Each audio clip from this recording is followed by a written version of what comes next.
ಸಿದ್ದರಾಮಯ್ಯ ಸಂಪುಟದಲ್ಲಿದ್ದಂಥ ಹಿರಿಯರಿಗೆ big shock. ಇದನ್ನ ನಾವು ಈಗ ಹೇಳ್ತಾ ಇಲ್ಲ, ಈ ಮುಂಚೆಯಿಂದನೂ ಕೂಡ ನಿಮ್ಮ ಅಶ್ವವೇಗ ನ್ಯೂಸ್ ಇದಕ್ಕೆ ಸಂಬಂಧಪಟ್ಟ ಹಾಗೆ ಇಂಚಿಂಚ ಮಾಹಿತಿಯನ್ನು ಕೊಡ್ತಾನೆ ಇತ್ತು. Yes, let's go for it, let's fire the news. ಮಾಜಿ ಮುಖ್ಯಮಂತ್ರಿ ಸಿದ್ದರಾಮಯ್ಯ ಸಂಪುಟದಲ್ಲಿದ್ದಂಥ ಹಿರಿಯರಿಗೆ ಯಾರೆಲ್ಲ ಸಚಿವರಾಗಿದ್ರು ಅವರೆಲ್ಲರಿಗೂ ಕೂಡ ಬಿಗ್ ಶಾಕ್ ಆಗಿದೆಯಾ? ಒಬ್ರಲ್ಲ ಇಬ್ರಲ್ಲ, ಬರೋಬ್ಬರಿ 13 ಸಚಿವರಿಗೆ shock. But this is not shocking news for us. ಯಾಕಂತ ಹೇಳಿದ್ರೆ ಈ ನ್ಯೂಸ್ನ ನಾವು ನಿಮಗೆ ಮುಂಚೆಯಿಂದನೂ ಕೊಡ್ತಾನೆ ಇದ್ವಿ. ಮುಲಾಜಿಲ್ಲದೆ 13 ಸದಸ್ಯರಿಗೆ ಗೇಟ್ ಪಾಸ್ ಕೊಟ್ರ, ಮಂತ್ರಿಗಿರಿ ಕೈ ತಪ್ಪಿದವರಿಗೆ ಸಿಗಲಿದೆ ಮತ್ತೊಂದು ಸ್ಥಾನ ಅಂತ ಹೇಳಲಾಗ್ತಾ ಇದೆ. What is that position? What would be that position? KPCC ಕಾರ್ಯಾಧ್ಯಕ್ಷ ಸ್ಥಾನಮಾನ ನೀಡಲು ಪ್ಲಾನ್ ನಡೀತಾ ಇದೆಯಾ? ಹೌದು, ಈ ವಿಚಾರಕ್ಕೆ ಸಂಬಂಧಪಟ್ಟ ಹಾಗೆ ನಿಮ್ಮ ಅಶ್ವವೇಗ ನ್ಯೂಸ್ ಬಹಳಷ್ಟು ಸಲ ವರದಿಯನ್ನ ಮಾಡಿತ್ತು. ಅದನ್ನ ಮತ್ತೆ ನಾನು ರಿಪೀಟ್ ಮಾಡ್ತಾ ಇದ್ದೀನಿ.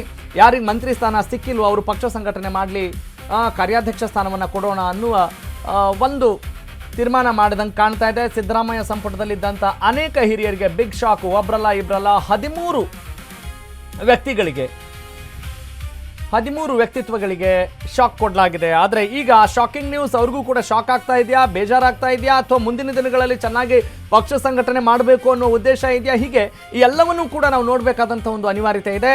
ಯಾಕಂತ ಹೇಳಿದ್ರೆ ಗವರ್ಮೆಂಟ್ ಅಂತ ಹೇಳಿದಾಗ ಇದು ಯಾವುದೋ ಅವ್ರಿಗೆ ಒಂದು ಫ್ಯಾಮಿಲಿಗೆ ಸಂಬಂಧಪಟ್ಟ ಹಾಗೆ, ಅವರ ಆತ್ಮೀಯರಿಗೆ ಸಂಬಂಧಪಟ್ಟ ಹಾಗೆ ನಡೆಯುವಂಥ ವಿಚಾರ ಅಲ್ಲ. ಇದು ಸಂವಿಧಾನದ ಅಡಿಯಲ್ಲಿ, ಸಂವಿಧಾನ ಯಾವ ರೀತಿ ಇದೆಯೋ ಜನಪರ ಆಡಳಿತ ಕೊಡೋ ನಿಟ್ಟಿನಲ್ಲಿ, ಸಮಾಜ ಸೃಷ್ಟಿ ಮಾಡುವ ನಿಟ್ಟಿನಲ್ಲಿ ಈ ಒಂದು ವಿಚಾರ ಇಲ್ಲಿ ಪ್ರಸ್ತುತ ಆಗತ್ತೆ. ಹಾಗಾಗಿ ಈ ಎಲ್ಲ ವಿಚಾರಗಳನ್ನು ಪ್ರತಿಯೊಬ್ಬ ವೀಕ್ಷಕನೂ ಕೂಡ, ಪ್ರತಿಯೊಬ್ಬ ನಾಗರಿಕನೂ ಕೂಡ, ಪ್ರತಿಯೊಬ್ಬ ವೋಟರ್ ಕೂಡ, ಪ್ರತಿಯೊಬ್ಬ ಪ್ರಜೆ ಕೂಡ ಇದನ್ನ ಸೂಕ್ಷ್ಮವಾಗಿ ಗಮನಿಸಬೇಕಾದಂಥ ಅನಿವಾರ್ಯತೆ ಇದೆ. ಯಾಕಂತ ಹೇಳಿದ್ರೆ ಇದು ನಮ್ಮ ನಾಡು, ನಮ್ಮ ನೆಲ, ನಮ್ಮ ಜಲ, ನಮ್ಮ ಕರುನಾಡು, ನಮ್ಮ ಕರ್ನಾಟಕ. ಹಾಗಾಗಿ ಈ ವಿಚಾರವನ್ನು ಗಮನದಲ್ಲಿಟ್ಕೊಳ್ಬೇಕಾಗತ್ತೆ. ಬರೀ ಇದು ಯಾರಿಗೋ ಸಂಬಂಧಪಟ್ಟದಂಥದ್ದು, ಸರ್ಕಾರ ಅಂದರೆ ನಮಗೂ ಇದಕ್ಕೂ ಸಂಬಂಧ ಇಲ್ಲ ಅನ್ನುವ ಒಂದು ಮನಸ್ಥಿತಿ ಬರದೇ ಇರಲಿ ಅನ್ನೋದು ಕೂಡ ಇಲ್ಲಿ ನೋಡಬೇಕಾಗತ್ತೆ. ಎಸ್, ಸಿದ್ದು ಸಂಪುಟದಲ್ಲಿದ್ದಂಥ ಯಾರಿಗೆಲ್ಲ ಶಾಕ್ ಆಗಿದೆ?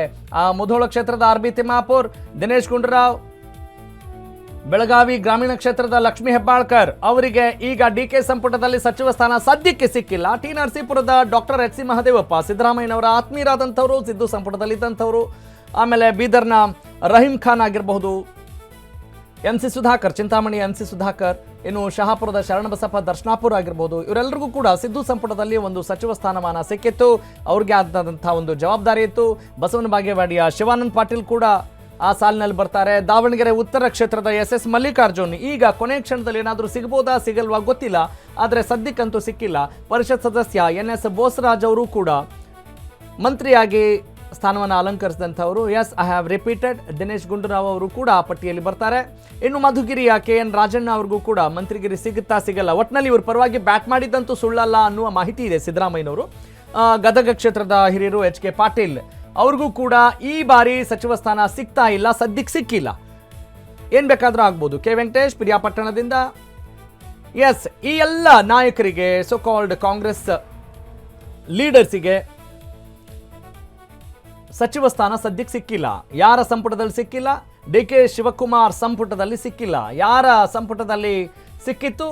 ಸಿದ್ದರಾಮಯ್ಯನವರ ಸಂಪುಟದಲ್ಲಿ ಸಿಕ್ಕಿತ್ತು. ಅವರ ನೇತೃತ್ವದಲ್ಲಿ ನಡೆದಂಥ ಸರ್ಕಾರದಲ್ಲಿ ಅವರು ಅಧಿಪತಿಗಳಾಗಿದ್ದರು, ಸೇನಾಧಿಪತಿಗಳಾಗಿದ್ದರು. ಆದರೆ ಡಿ.ಕೆ. ಶಿವಕುಮಾರ್ ಅವರ ಈ ಒಂದು ಸೇನೆಯಲ್ಲಿ ಯಾರು ಸೇನಾಧಿಪತಿಗಳಾಗ್ತಾರೆ, ಸೇನಾ ನಾಯಕರೇ ಆಗ್ತಾರೆ, ಆ ಸೇನೆಯಲ್ಲಿ ಇರುವಂಥವ್ರು ಯಾರು, ಸೈನಿಕರು ಯಾರು ಅಂತ ನೋಡ್ತಾ ಹೋದಾಗ ಬಹಳಷ್ಟು ಇಂಟ್ರೆಸ್ಟಿಂಗ್ ಫ್ಯಾಕ್ಟ್ಸ್ ಕೂಡ ಇದ್ದಾವೆ. ಇದೆಲ್ಲದಕ್ಕೂ ಕಾರಣ ಏನು ಅಂತ ಹೇಳಿದ್ರೆ ಹಲವು ಪ್ರಬಲ ನಾಯಕರು ಇರುವಂಥ, ಬಿಕಾಸ್ ಕಾಂಗ್ರೆಸ್ ಲೀಡರ್ಸೇ ಹೇಳುವಾಗೆ, ಹೈಕಮಾಂಡೇ ಹೇಳುವಾಗೆ, ಪ್ರಬಲ ನಾಯಕರು ಹೇಳುವಾಗೆ ಕಾಂಗ್ರೆಸ್ ಹ್ಯಾಸ್ ಮೆನಿ ಲೀಡರ್ಸ್ ಅಂತ ಹೇಳ್ತಾ ಇದೆ. ಹೀಗಾಗಿ ಅವರು ಅದನ್ನು ಪಾಸಿಟಿವ್ ಆಗಿ ತೆಗೆದುಕೊಳ್ಳುವಂಥದ್ದನ್ನು ನೋಡ್ತಾ ಇರ್ತೀವಿ ನಾವು. ಯಾಕಂತ ಹೇಳಿದ್ರೆ ಬಹಳಷ್ಟು ಗೊಂದಲ ಇದ್ರೂ ಕೂಡ, ಬಹಳಷ್ಟು ಬಣ ರಾಜಕೀಯ ಇದ್ರೂ ಕೂಡ ಅದನ್ನು ಕಾಂಗ್ರೆಸ್ನವರು ಯಾವ ರೀತಿ ನಿರೂಪಿಸ್ಕೊಳ್ತಾ ಇದ್ದಾರೆ ಅಂತ ಹೇಳಿದ್ರೆ, ಕಾಂಗ್ರೆಸ್ಗೆ ದೊಡ್ಡ ಇತಿಹಾಸ ಇದೆ. ಕಾಂಗ್ರೆಸ್ ಅಂತ ಹೇಳಿದ್ರೆ ಲೀಡರ್ಗಳ ಪಕ್ಷ, ಇಲ್ಲಿ ಆಕಾಂಕ್ಷಿಗಳ ಸಂಖ್ಯೆ ಕೂಡ ಜಾಸ್ತಿ ಇರುತ್ತೆ, ಅದರಲ್ಲಿ ಯಾವ ಅನುಮಾನ ಇಲ್ಲ ಅಂತ ಹೇಳ್ತಾನೆ ಅವರ ರಾಜಕೀಯದ ಒಂದು ಆಟಗಳನ್ನು ಆಡೋದನ್ನು ನಾವು ಗಮನಿಸ್ತಾ ಇರ್ತೀವಿ. ಈಗ